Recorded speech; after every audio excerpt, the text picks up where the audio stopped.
자, 오늘 우리 K증시는 이틀 연속 시퍼렇게 멍들어 버렸습니다. 어제는 미국에서 스테이크로 싸다고 맞고 오늘은 일본에서 야끼소바로 목을 졸라버린 그런 하루였는데요. 오늘은 단순히 미약 한약? 그러니까 미국 증시가 약세로 마감했으니까 한국 증시도 약세다. 이렇게 그냥 네 글자로 표현하기에는 정말 억울함이 너무 큽니다.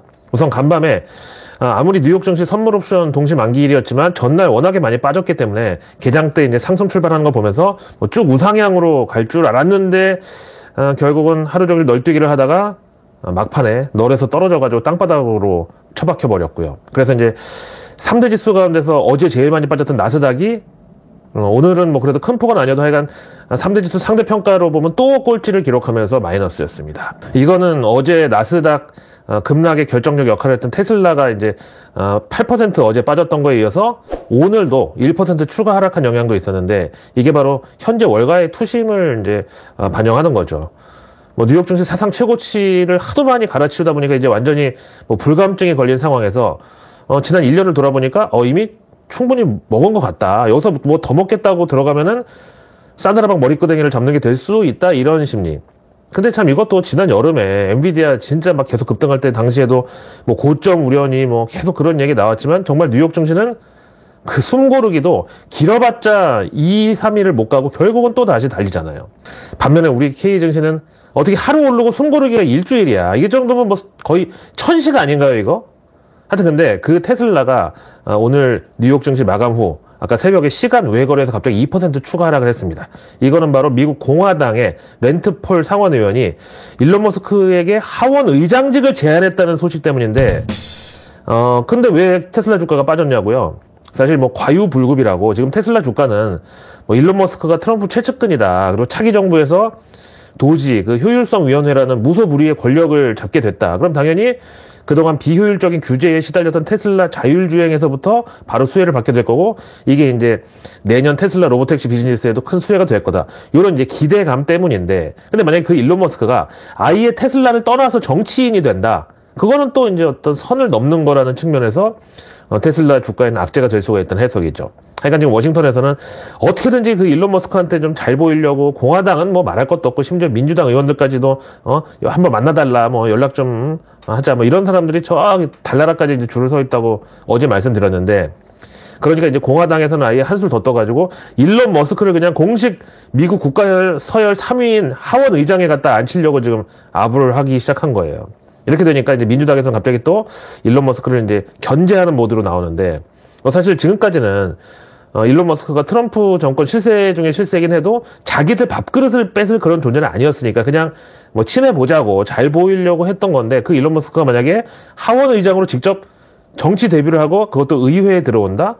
그것도 시작부터 미국 국가서열 3위로 이건 얘기가 다르죠. 그래서 이제 민주당의 맥스웰 프로스트라고 여기 플로리다주 의원이 있는데 일론 머스크가 이제는 언일렉티드인데 코프레지던트 그러니까 우리말로 국민으로부터 선출된 사람도 아니면서 미국 대통령직을 트럼프랑 같이 공동 수행하는 위치 이렇게 가는 거에 대해서는 자기들 위에 군림하려는 이런 시도다. 그래서 이제는 민주당에서 전면에 나서서 투쟁을 해야 된다. 이렇게 이제 강조를 했습니다. 근데 하원 의장이 이제 우리로 치면 그 국회의장인데 그러니까 흔히 말하는 3부 요인 중에 한 명이죠. 근데 미국의 경우는 의원이 아닌데 또는 의원 출신이 아닌데 하원 의장 선거에 출마 자격이 있나 찾아보니까 가능은 합니다. 실제로 지난 하원 의장 선거에 트럼프도 출마했던 이력이 있고요. 당시 이제 트럼프도 의원이 아니었어요. 근데 당시에는 이제 민주당 과반을 이제 하원에서 차지하고 있어가지고 트럼프가 떨어진 거고 대신 이번에는 하원도 상원도 전부 공화당이 과반을 먹고 있잖아요. 그러니까 이제 하원 의장은 우리가 하고 상원 의장은 니네한테 양보할게 이런 식으로 딜을 할 필요조차 없는 상황인 거죠. 어쨌든 이런 와중에도 테슬라는 로보택시 프로젝트를 오늘도 잡아돌리고 있는데 지금까지는 그냥 시험 주행만 했고 이제 내년에 본격적으로 자율주행차 도로주행 허가를 신청할 것으로다가 텍사스의 오스틴이 선정됐다고 합니다. 여기 이제 오스틴은 그 나사의 그 기지가 있는 곳으로도 유명하지만 이미 여기 구글 웨이모를 비롯해서 기존 완성차 제조사들의 자율주행 시범 운행 지역으로 유명한데 그중에서 GM하고 포드는 이미 자율주행 상용화를 접었고 이제 구글 웨이모랑 테슬라 로보택시가 이제 투톱으로 여기서 이제 격돌할 예정인데 일단 오스틴은 자율주행차는 일반 차량하고 같은 도로교통법을 따를 수 있게 해줬고 대신에 이제 로보택시에 대해서는 별도의 면허를 필요로 하는데 이제 구글 웨이모는 이미 등록이 되어 있고 테슬라는 아직 등록이 안 됐답니다. 근데 뭐 연방정부 효율성위원회의 대빵이 오너인 그 테슬라가 뭐 그거 등록하는 게 어렵겠습니까? 여기 오스틴이 위치한 텍사스 주지사도 어차피 공화당이에요. 이 와중에 앞에 말씀드린 일본 놈들이 우리를 오늘 야끼소바로 목을 졸라버린 건 또 뭐냐.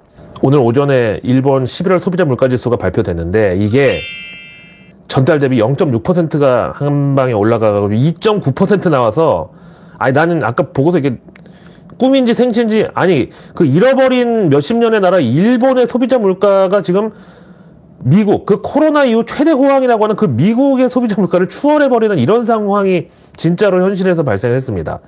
미국의 경우는 지난 11월 CPI가 2.7%였는데 이번에 일본이 그거보다 높은 2.9% 연간 소비자 물가 상승률을 찍었다고. 근데 현재 미국 기준금리는 어제 0.25%포인트 내려서 이제 지금 4.5%인데 일본은 지금 기준금리가 0.25%야 아직도. 그럼 어디가 비정상이냐고. 당연히 일본이 금리를 빨리 올리는 게 맞죠. 그럼에도 어제 BOJ 금리 결정에서 일단 금리 동결 결정을 했고 내년에 한번 두고 보자 이렇게 훈훈하게 마무리를 했는데 당연히 그 BOJ 우에다 카즈오 총재랑 임원들은 당연히 오늘 아침에 공개된 일본 CPI를 미리 다 보고 나서 회의를 했는데도 아무래도 이거는 좀 트럼프 취임이라는 어떤 불확실성에 더 무게를 뒀다고 보고요. 그래서 이제 내년 1월 BOJ 회의도 트럼프 취임식 바로 또 전이야. 그래서 결국 일본 내년 금리 인상은 3월이 될 것이다. 이렇게 지금 얘기가 갔습니다. 하여튼 그래서 이 일본 CPI 그 서프라이즈가 나오자마자 먼저 엔달러 환율을 제가 딱 봤는데 환율 급락 그러니까 엔고가 특별히 세게 나오질 않더라고요. 그래서 이제 그 이유는 뭐 어제 연준 FOMC가 이제 매파적인 색깔을 띠면서 그러니까 이제 내년 금리 인하의 횟수를 이제 절반으로 후려쳐버리면서 이제 이게 달러 강세를 유발했기 때문에 엔고도 같이 이제 강대 강으로 버티면서 엔달러 환율은 별 큰 변동성이 이제 없었던 건데 문제는 그렇게 엔화하고 달러가 동반 강세를 나타내다 보니까 이게 원화 쪽에 갑자기 투매가 쏠려가지고 오늘 원달러 환율이 급등하면서 단숨에 1,450원을 뚫어버렸습니다. 이래서 제가 지난주부터 계속 일본 경제지표를 이제 내일 뉴스에서 체크해보자고 말씀드렸던 건데 아니 이 와중에 그놈의 연준만 참 어제 그렇게 나대지 않았어도 제롬 파월이 비트코인 공격하고 트럼프를 리스크라고 막 그런 식으로 깝치지만 않았어도 그냥 오늘 뭐 엔달러 급락 나오고 엔고가 그냥 아시아 환시 전체에서 그냥 완충작용을 했을 텐데 어제 연준이 갑자기 그렇게 금고문을 잠궈버리겠다고 협박을 하니까 이게 결국 우리한테 애꿎은 진짜 파괴력이 전달됐어요. 뭐 예를 들어서 어떤 사람이 이제 담벼락 위에서 저 밑에 10m 아래로 뛰어내리는데 팍 뛰어내리는 순간 바닥은 대리석이고 신발 밑창은 남학신이야. 그럼 어디가 깨지겠어? 당연히 내 무릎하고 허리지 어디겠어요. 이게 바로 오늘 원달러 환율의 신세였다는 겁니다. 참 이런 와중에 오늘도 신규 상장을 한 종목이 있었으니 바로 듀켄바이오. 마침 이제 상장 첫날 오늘 시장이 개판이다 보니까 뭐 차트 시작을 그냥 아예 장대 음봉으로 장식을 했는데 참 여기에 대해서 SNS에서 논란이 지금 뜨거운 상황입니다. 사실 뭐 바이오라는 게 특히 이제 신약 개발하는 데는 매출이라는 게 뭐 처음부터 있을 수가 없고요. 그냥 R&D 비용으로 기억 없이 계속 돈만 꼬라박다가 결국 임상, 2상, 3상 정도 돼야 그때부터 이제 라이센스 아웃이나 이런 데서 매출이 발생하는 건데 근데 뭐 이 듀켄바이오는 이미 방사성 의약품 제조로 돈은 벌고 있었지만 이제 신약 3개를 추가로 개발한다고 밝히면서 이걸로 2028년에 연매출 1천억 원을 찍겠다. 그 꿈과 희망을 팔아서 이번에 상장을 한 건데. 근데 그 진짜 온갖 진단체, 뭐, 펫CT부터 저도 이제 받아봤는데 심장CT, 뇌CT 그 조영제까지 만든다는 그 회사의 본사 소재지가 여기 보시면은 홍대 클럽 거리에 있어요. 이 이제 지도만 보셔도 여기 나 어딘지 대충 알겠다 이제 이런 분들이 계시겠는데 왜 그 홍대 정문 앞에 그 삼거리 있잖아요. 거기서 이제 직진해서 쭉 내려가면 저 밑에 서교로 큰 길이고 그다음에 이제 홍대를 등지고 좌회전을 하면은 여기 바로 다세대 빌라 건물 같은데 회사 본사가 있어요. 1층에 카페랑 뭐 PC방도 있고 그 건물에 뭐 3개 층을 이제 쓰고 있는 건데 아니 도대체 방사성 제약회사가 왜 홍대 클럽 거리에 본사가 있는 겁니까? 이런 와중에 올해 남은 거래일이 딱 5거래일인데 아직도 상장할 종목이 3개나 됩니다. 다음 주 월요일에 신한 제14호 스펙 그리고 다음 주 화요일 크리스마스 이브 날에도 심지어 상장 종목이 있는데 이게 3A 로직스. 그 다음 이제 크리스마스 날 휴장이고 바로 그 다음 날 파인 메딕스가 또 상장을 합니다. 와, 진짜 이렇게 정말 12월 말에 그러니까 한 해 증시 막판까지 이렇게 상장을 시키는 이런 경우는 저는 또 처음 봐요. 보통 IPO 업계 12월은 그냥 방학이라고 해가지고 아예 12월 초부터 또 끊겨버리거든. 근데 이게 다냐? 아니요. 내년 1월 한번 보세요. 그래봤자 뭐 바로 다다음 주야. 2025년이 멀지 않았어요. 근데 참 바로 둘째 주부터 수요 예측이 12개, 그 다음에 공모 청약이 11개가 잡혀 있어요. 여기 이제 1월 20날이 트럼프 취임식이고 28일이 FOMC 1월 회의인데 그딴 거 하든지 말든지 그냥 아주 나래비로 또 종이 장사를 하겠다고 좀 줄을 서 있습니다. 이러니 도대체 어떻게 한국 증시에서 우량 주고 성장 주고 장기 우상향 종목이 나올 수가 있어요, 이게? 아, 자고 일어나면 신규 상장주가 쏟아져 나오면서 전부 돌려막기 물레방아인데 그렇게 아랫돌 빼서 윗돌 계기를 하는데 도대체 어떻게 탑을 쌓냐고. 계속 그냥 수평 이동만 하는 거지. 아니 그나마 수평 이동이라도 다행인데 조금만 올라갈 만하면 그냥 무너져 버리는 게 다반사야. 거기다 내년에 또 그놈의 대업급 상장이 온다고 벌써부터 또 대기업 종이장사들이 막 호객행위도 하고 다니는데 이미 상장 예비심사 청구해가지고 내년 초에 상장 예정인 LG CNS 참 구씨, 허씨 그리고 박씨 얘기는 내년에도 뭐 변함이 없어. 아니 LG CNS 매출이 거의 LG 계열사가 90%야 비중이. 근데 이걸 왜 또 상장을 해? 근데 예상 기업 가치는 7조 원이야. 그거 다 그 돈 어디서 들어가겠어?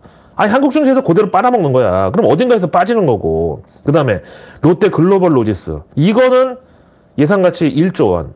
그리고 상장 예정이 한 4월 정도. 그 다음에 DN솔루션즈. 이거는 예상 기업 가치 5조 원인데, 그 DN이 뭐냐고요? 원래 두산 공작기계였던 그 두산 인프라코어의 공작기계 부문을 분리해서 나온 게 또 DN솔루션즈야. 그 다음에 서울보증보험. 이거는 예상 가치 3조 원이고, 이것도 상반기에 이제 상장 목표로 잡고 있어. 아, 이러니 도대체 어떻게 기존 종목들이 올라가겠어요?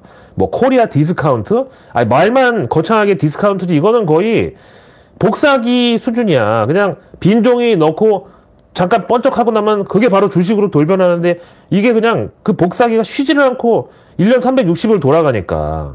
예를 들어서 뭐 피카소 그림이 보통 뭐 한 80억, 90억 정도 하는데 근데 그 피카소를 체세포 복제해가지고 하루에 한 명씩 피카소가 태어나. 그리고 그 1년에 365명의 피카소가 하루 종일 미친 듯이 그림만 그려대. 아, 어떻게 보면 좀 끔찍한 시나리오 같지만 하여튼 그러면 그 피카소 그림 가치가 그게 유지가 되겠어요? 점점 떨어지는 거야, 그러면. 그래서 제가 정말 입이 닳도록 주장하는 게 바로 상장 종목수 상한제, 상장 종목수 총량제, 그리고 코스피 3000, 코스닥 1000 회복될 때까지 상장 종목수를 동결하자는 이거. 그 정말 전 세계의 자본이 모여드는 기축통화국 미국도 우리 코스피에 해당하는 그 나이스, 뉴욕 증시, 그리고 우리 코스닥에 따라한 게 나스닥인데 둘 다 지난 코로나 유동성 버블 때 상장 종목수가 반짝 늘었다가 그 뒤로는 전체 상장 종목수도 감소 추세고 그 IPO에 조달하는 비용도 다시 꺾여서 쭉 둔화 추세야. 근데 우리 대한민국 증시는 어떻게 계속 종목수가 늘어나. 아, 물론 상장 폐지되는 종목들도 있지만 그거는 그 3월 정기주총 시즌 때 한 방씩 그냥 몇 개씩 그냥 날아가는 거고 대신 평소에는 그냥 정기주총 때까지는 적자든 뭐든 웬만하면 그냥 다 버텨요. 그러다가 진짜로 안 되겠는 거는 거래 정지인데 그것도 또 버텨. 그러다가 이제 한 번에 3월 정기주총 때 이제 회계감사 의견 거절로 하면은 그때 원샷 원킬로 이제 다 같이 가는 거지. 근데 반면에 신규 상장은 앞에 말씀드린 대로 1년 내내 이제는 연말이고 연초고 뭐 비수기도 없어 그냥. 1년 내내 한 달에 몇십 개씩 신규 종목이 막 상장을 해. 근데 아시다시피 주식시장은 기본이 그냥 수급이 다 먹고 사는 거야. 그러면 상장 종목보다 상장 폐지 종목이 더 많아야 상장 종목 수도 줄어들고 개별 종목 밸류에이션도 올라갈 거 아니야. 근데 미국 나스닥은 실제로 신규 상장 종목보다 상장 폐지 종목이 2배가 많어. 근데 우리는 신규 상장이 오히려 3배가 많어. 그러다 보니까 최근 20년 동안 코스피는 평균 그냥 2000포인트 중반대에서 왔다 갔다 하고 있는데 그동안 시총만 2배가 늘어났어. 아니 이러니 내 주식뿐만 아니라 하여간 한국 주식은 오래 들고 있으면 결국은 다 녹는다는 게 당연한 거 아니에요? 그래서 상장 종목수를 한국 증시 정상화 될 때까지 앞에 말씀드린 코스피 3000, 코스닥 1000포인트 갈 때까지 상장 종목수 동결을 하자는 거야. 당장 내년 1월 2일부터라도 신규 상장주들은 일단 대기번호를 붙여놓고 상장일을 자기네가 정하는 게 아니야. 한국거래소에서 상장 폐지 종목 하나 나오면 그 자리에 들어가는 걸로 그렇게 일임을 해야 된다고. 그래서 저는 진짜 내 목숨을 걸고 확언할 수가 있습니다. 이렇게 만약 상장 종목수 상한제, 총량제, 동결 들어가잖아? 바로 6개월 내에 코스피 3,000포인트, 코스닥 1,000포인트 회복합니다. 그래서 결국은 증권주들이 죽어야 한국 증시가 다시 살아날 수 있다는 아이러니한 소리가 돼. 지금은 뭐 그 IPO 하는 동안 그 상장시키는 작업에서 수입이 짭짤하니까 그렇게 증권사들이 상장을 마구 남발을 하는데 그걸 이제 밥상을 엎어버려야 된다고. 뭐 그렇다고 이제 증권사가 망한다고 그런 일은 없어요.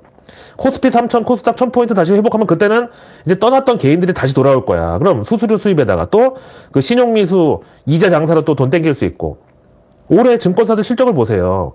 지금 1일 거래대금은 작년 대비 거의 4분의 1 바닥 수준까지 내려왔지만 국내 시중 증권사 27개 올해 3분기까지 누적 순이익이 5조 7천억이야. 오히려 작년 같은 기간보다 늘어났다고. 물론 이제 올해는 서학개미 분들이 해외 주식에 몰리면서 그 외화증권 결제 금액하고 이제 수수료가 한몫을 했지만 이거는 그 부동산 PF 시장 위축을 상쇄한 정도의 수준이고 대신에 IPO 그 신규 상장으로 진짜 천문학적인 매출을 올렸다고. 그게 뭉탱이 돈이거든. 그래서 이제 대한민국에서도 증권사 1조 클럽이 뭐 최초가 한투였고 그다음에 삼성, 키움, 미래에셋 하여튼 올해 결국 다 가입을 해. 이게 바로 골드러시 때 금광이 아니라 그놈의 청바지 곡괭이 안티프라민 장사가 돈 다 벌어간다는 그런 상황이고요. 반면에 금광에 뛰어들었던 개미들은 어떻게 됐냐. 올해 신규 상장주 70%가 지금 공모가 밑으로 떨어졌어. 주가가 처박았다고. 그래서 이 상장 종목수 상한제가 뭐 너무 반자본주의적인 법안이라고 만약에 하면 대안으로 그 신규 상장주들에 대해서 3년간 증권사들이 AS 기간으로 잡고 그 주관사에서 공모가 밑으로 주가가 떨어지면 어떤 식으로든 이걸 책임지고 보상해주는 규정이라도 도입을 해야지. 그걸 뭐 이제 감자를 하든 아니면 자사주를 뭐 왕창 매입한다든가 여러 가지 방법이 있어. 거기다 이제 또 하나 추가할 게 유상증자를 할 경우에는 총 유상증자 뭐 발행주수든 금액이든 하니까 대주주가 절반은 무조건 떠가야 돼. 그 규정. 그럼 예를 들어서 2천억 규모의 유상증자다? 그럼 대주주가 무조건 1,000억 이상은 자기 돈을 박아야 나머지 1,000억을 시장에서 조달할 수 있게 이렇게 해야 됩니다. 그래서 제가 또 한번 자신 있게 얘기하는데 이 상장 종목수 상한제, 총량제, 동결제, 그 다음에 신규 상장주 3년간 AS 규정, 주관사에서 그 다음에 또 거기다가 유상증자 시 대주주 50% 이상 할당 규정 이 세 가지를 한 방에 도입하면은 코스피 3,000, 코스닥 1,000, 삼성전자 8만 원 그냥 3개월이면 가능해. 빠르면 한 달 내로도 가능해. 제가 봤을 때는. 그때는 국민연금도 다시 돌아오는 거고 개인들도 외국인들도 정말 지금까지는 계속 단타랑 파생만 갖고 잡아돌리는데 이제 진짜 현물에 집중하고 가치투자, 장기투자 계획 세우면서 그런 자금도 들어와가지고 정말 근심 없이 한국 주식 투자에 뛰어든단 말이야. 그때는. 그래서 제가 이제 조만간 국민청원 내고 국회 찾아가서 시위하고 하여튼 제가 할 수 있는 건 다 할 테니까요.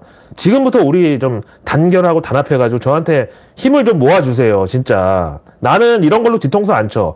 지금까지 우리 구독자님들이 증명해주고 있잖아. 제가 지난 4년 동안 유튜브 하면서 책을 팔았습니까? 유료 강의를 팔았습니까? 아무것도 안 팔았어, 나는. 그동안 나도 물론 연락 많이 왔어. 왜냐면 시장이 계속 좋았던 것만 아니고 또 코로나 이후에 갑자기 급락하는 구간에서 나는 계속 이 동학개미 운동은 결국은 엄청난 아픔을 남길 것이다. 지난 17세기 네덜란드 튤립 버블 이후 최악의 금융 어떤 흑역사로 남을 것이다. 계속 주장을 했다 보니까 내 말대로 갑자기 코로나 버블 끝나자마자 갑자기 주식 폭락할 때 진짜 연락이 여기저기서 많이 왔거든. 안 했어. 왜?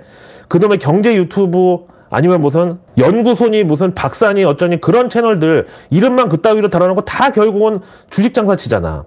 책 팔고 종목 추천하고 회원가입비 받고. 나는 우리 구독자님들한테라도 그딴 식으로 장사 안 하고 싶었어. 그러니까 내 진정성은 이걸로 증명이 됐다고 봐요. 아니 4년 이상을 어떻게 증명해. 내일 뉴스는 내일 보면 너무 늦습니다. 런던 고라니의 내일 뉴스 미리 보기. 런던 고라니의 내일 뉴스 미리 보기.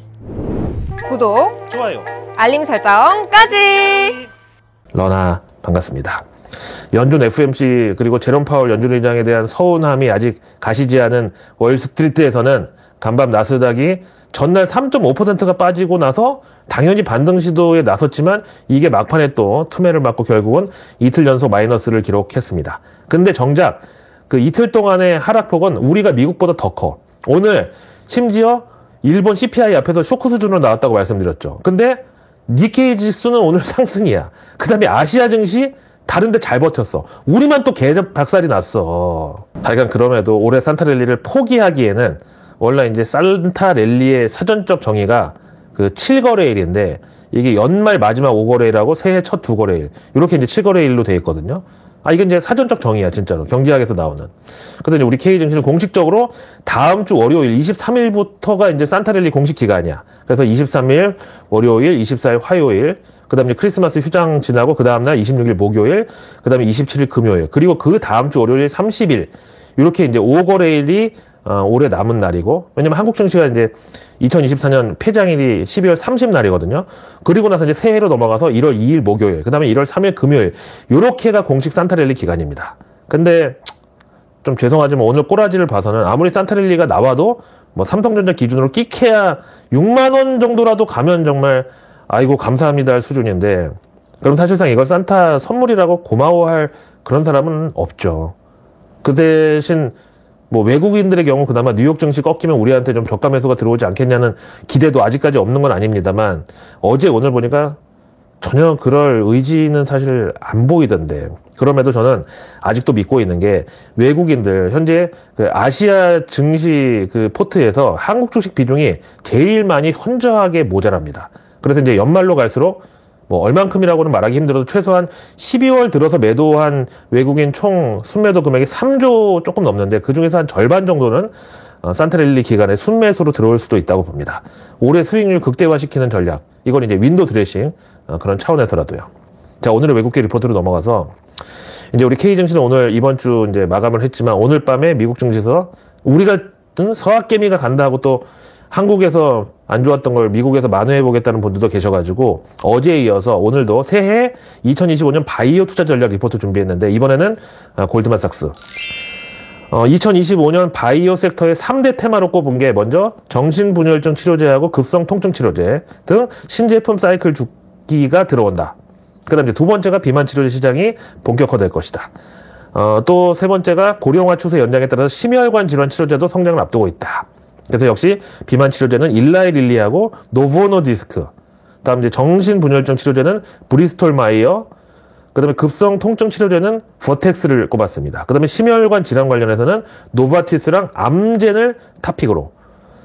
반면에 이제 골드만삭스가 지목한 내년 2025년 바이오 섹터의 리스크로는 트럼프 정부의 의료비 절감 정책과 약값 규제 가능성, 그 다음 내년 글로벌 외환 시장의 변동성이 클 것으로. 뭐 이미 바로 오늘 우리가 뼈저리게 또 당했잖아요, 환율에. 하여튼 그래서 이제 글로벌 제약사들은 이런 환차익, 환차손에 주의를 해야 된다. 그다음 또 하나 골드만삭스가 지적하는 게 신약의 임상 데이터 발표 및 승인 여부에 대해서 약간 불확실성이 있다는 건데, 이게 이제 그 소리죠.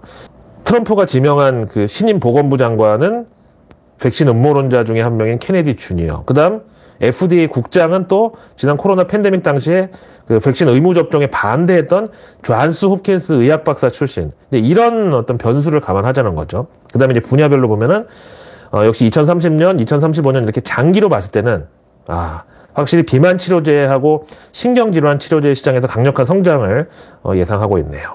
그 다음 이제 UBS에서 글로벌 전기차 2025년 시장 전망에서 최근 스텔란티스와 CATL의 스페인 LFP 배터리 공장 합작 투자에 대해서 혹시 내년에 전기차 시장이 다시 급격한 성장으로 복귀를 하는 게 아니냐, 그래서 이렇게 프로젝트를 돌리는 거 아니냐라는 기대감이 있지만, 이번 프로젝트는 2026년 말 생산 시작을 목표로 하고 있다. 그러면서 유럽 최대 그 배터리 제조사 노스볼트 파산 얼마 많이 지나지도 않았는데, 이 상황에서 이렇게 스텔란티스와 CATL이 합작 결정을 내린 거는 내년에 당장 전기차 시장이 살아난다는 기대를 바탕으로 한 게 아니라, 오히려 전기차 시장의 성장 둔화가 길어질수록 중국산 LF 배터리에 대한 의존도가 커질 수밖에 없기 때문이라고 UBS가 설명합니다.